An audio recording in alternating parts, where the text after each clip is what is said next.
Hi, I'm Robin. I'm a lawyer and I specialise, amongst other things, in online dispute resolution. Scotland has a rich heritage of innovation. My Scottish ancestry might, therefore, be the reason why I thrive on change. Prior to qualifying as a lawyer, I started 3 technology startups. I set them up, grew them, and successfully sold them. All of these centred around business process re-engineering and automation. My driver has always been to make things work better for people and to get efficiency gains, often using disruptive technology and different ways of working. Very early in my career, in the early 90s, I witnessed firsthand industries radically reinvent in extremely quick timescales when I worked as a money market trader in the City of London.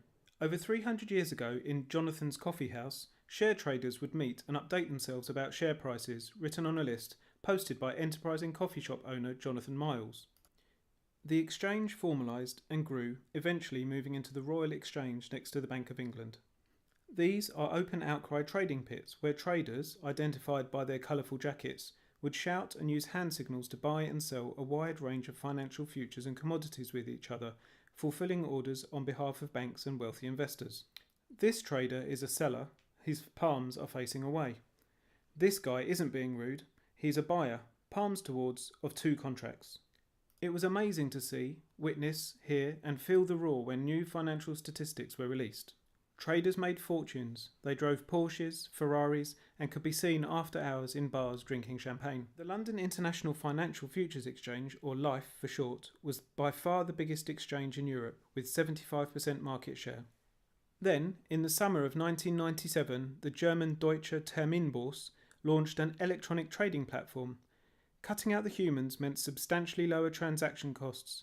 By October, just 6 months later, London's market share had crashed to just 10%. Open outcry was dead. The Royal Exchange is now a very posh cafe and well worth a visit to marvel at the architecture. Today, on your phone, tablet or laptop, you can buy or sell shares, currencies or anything you'd like for free or pennies using electronic exchanges. Now, let's take a look at the legal profession. These are shots from the BBC TV series Garrow's Law. It is thought to be an accurate representation, based on contemporary court records, of the pioneering 18th century barrister William Garrow. He practised at a not dissimilar time to when Jonathan's coffee shop was open. How has the profession developed since?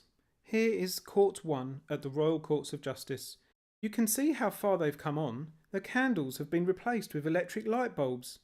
This is not an out-of-date picture. I've been there within the last month. Not a single computer or screen except the one on the clerk's desk.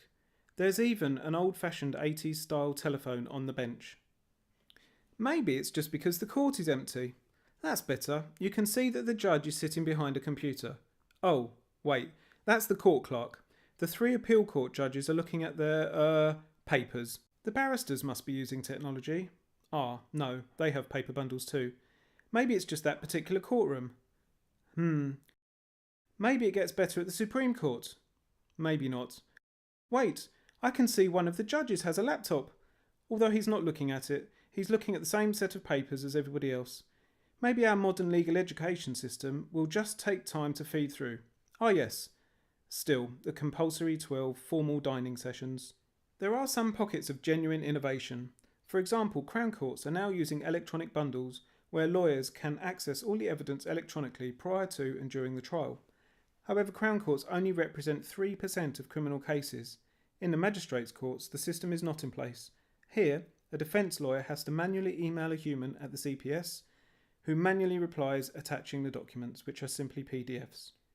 There is also the online guilty plea system for the simplest of matters, such as for low-end traffic offences. Then there is the innovative Money Claim Online service, where a litigant can start a claim using an online form. However, it transpires that until recently, once the submit button was pressed by the user, a civil servant at the other end had to print the e-form onto paper and make up a paper file. From my many visits to county courts, nearly everything is still paper-based. There are a number of pilot projects, such as the East Midlands Online Divorce Pilot, that offer great hope and real innovation, but they're local, small, with no strategic thread running through them. Even the most ambitious elements of the Briggs Report, advocating online dispute resolution and online courts, are on no one's radar. So, all doom and gloom then? Absolutely not. Law and justice aren't going anywhere, nor are people getting into disputes. All it means is that we need to re-engineer the way we deliver legal services, and private or state-based entities that resolve in disputes need to change too. People in disputes need help to understand their disputes, their rights and legal structures. Technology is an extremely effective tool in delivering this. Online systems taught legal pathways either by humans or by themselves by using machine learning are already capable of telling a party the likely outcome of a legal problem, though my view is that stops short of the ability to make factual findings. They can also use game theory and neuroscience to assist parties resolve the disputes themselves. If the current legal industry won't or can't change, it won't be long before something similar to what happened to LIFE, the London International Financial Futures Exchange, is forced upon the legal industry in an abrupt manner. Imagine a system, perhaps based around the Arbitration Act, that could offer a compelling commercial proposition to litigants, perhaps cheaper, quicker and less risky than court system. Could the status quo be shattered in 6 months? The life traders didn't seem to think so. Thank you for listening, and if you have any questions, feel free to email them to me.